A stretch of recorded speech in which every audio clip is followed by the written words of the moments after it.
Alô galera, Vasco e Análise aqui, Marcelo falando. Vamos trocar uma ideia aí. Ainda sobre 777, EICAP, arbitragem, controle definitivo da Vasco SAF em nome do CRVG e tal. Mas o Vasco hoje obteve essa vitória acachapante, né? O judiciário disse: olha, 777, você praticou gestão temerária na Vasco SAF e já havia perdido de forma liminar o controle, e agora, por 3-0, eu estou te afastando definitivamente do controle acionário, que vai ficar com o CRVG. Mesmo em tese hoje, a 777 tendo 31% contra 30%, né? E com essa derrota definitiva da 777, com o perdimento do controle acionário, quais são as repercussões concretas nisso, né? A arbitragem hoje recebe essa comunicação, os caras lá de dentro sabem, né? Quem está lá participando da arbitragem entre CRVG e 777 ficou sabendo que a 777/EICAP perdeu definitivamente o controle acionário. E aí, repercussões na arbitragem, né? Falei no vídeo mais cedo que muito difícil seria o fim do mundo chegar-se ao final da arbitragem com uma sentença arbitral decretando ganho de causa a 777/EICAP. Isso não vai acontecer. Não que ela tenha obrigação de repetir os fundamentos, a capitulação lá, né, da sentença e blá blá, nada disso. Uma sentença ela é composta de 3 partes, né? Relatório, fundamentação e dispositivo. Não que ela tenha que repetir os fundamentos, repetir o dispositivo, né? Mas no judiciário, chegando-se a uma conclusão que houve gestão temerária, fica difícil tocar-se isso aí, né? Pensar-se na 777 obtendo sucesso no final da arbitragem. Mas agora, para o Vasco, fica mais forte. O Vasco fica mais forte agora, porque ele diz ao mundo: olha, eu controlo definitivamente a 777, venham conversar comigo. Já falei isso no vídeo anterior. Esse vídeo aqui é para avançar. Agora, na arbitragem, a 777 vai querer correr com ela ou vai querer remanchear? Por conseguinte, o Pedrinho,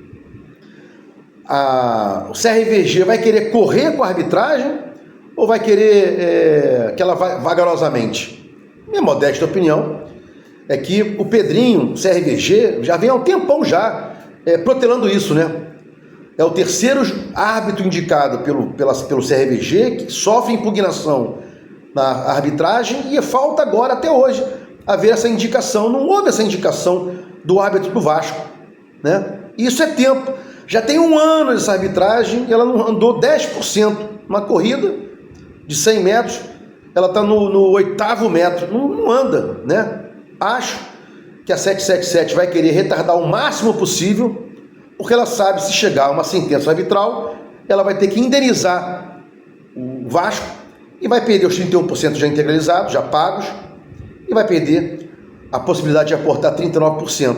Daí, nada demais. Só acho que, para concluir o vídeo anterior, faltou falar isso, o Vasco tem que correr com a arbitragem, né? Melhor que o Vasco terminar isso de uma vez por todas, e sendo que vão ter muitas despesas nesse meio tempo aí, né? Vários impagamentos que a 777 deixou acontecer, né? Valores impagos. Vão ter aí várias transferbans, né? Aí o Vasco vai manejar a questão da recuperação judicial, não vai manejar e tal. Então, faltou falar no vídeo anterior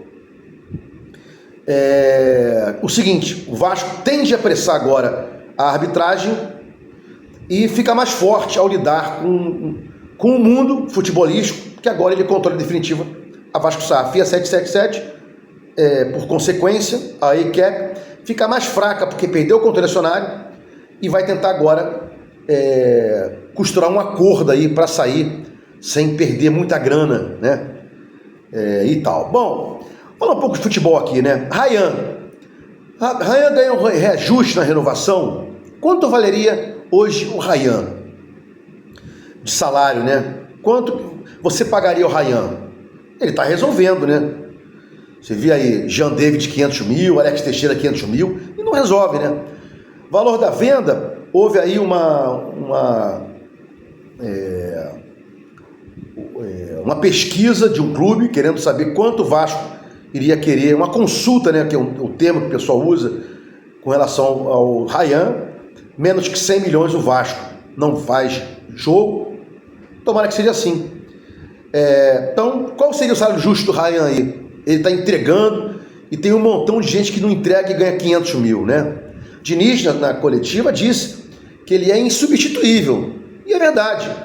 Sem entrar no mérito, se é bom ou se é ruim, está resolvendo. Nós não temos ponta que ataque a profundidade, ataque o espaço vazio pela direita, nem tampouco pela esquerda, né? Não é o Lloyd, a gente sabe disso, né? Porque não é só atacar espaço, é atacar espaço e pensar na próxima jogada, uma assistência, né? Driblar para fazer o gol. Me perguntaram o que eu acho com relação ao Pedrinho, se ele tem capacidade para ser chefe de delegação da CBF entre os dias 5 a 10 de junho. Pouco me importa isso. Pouco me importa. Me importa é que ele deveria ater-se só ao Vasco, nos problemas do Vasco, pensar só no Vasco. O que o presidente de um clube como o Vasco ganha, né, sendo chefe de delegação? A janela de transferência, a segunda, abre dia 10. Estamos aí há 1 mês e 10 dias dela inaugurar. Cadê os nomes aí? Né? E a gente não tem dinheiro. E temos muitas carências nas posições. Né? Cadê o começo das negociações aí?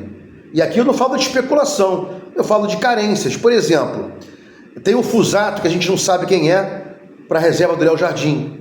Léo Jardim nunca deixa de jogar. Fusato a gente não sabe quem é. Goleiro passa batido. Na lateral direita não temos reserva para o PH. Por mim tem ala, no lateral direito.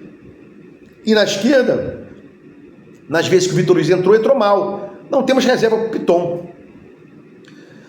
Tem o lateral Paulinho, né, da base. Colocar aos poucos, né, não queimar o jogador. E Diniz, inclusive, falou isso na coletiva. Perguntado por que não está colocando muito a base, né, ontem na coletiva, ele disse: olha, eu estou com dificuldade de colocar o Garré, que é do tipo profissional, eu não conheço, como é que eu vou estudar a base? Deixa entrar aí essa paralisação de 1 mês que eu vou estudar. Está com razão, né? Seguindo aqui, nós não temos primeiro volante, é só o Hugo Moura mesmo, marcador. Segundo tem aí o Jair, Tietê, Paulinho, Esforza, Cocão. Esforza e Cocão até jogam um pouco mais adaptados a primeiro volante, mas não são primeiros volantes, né?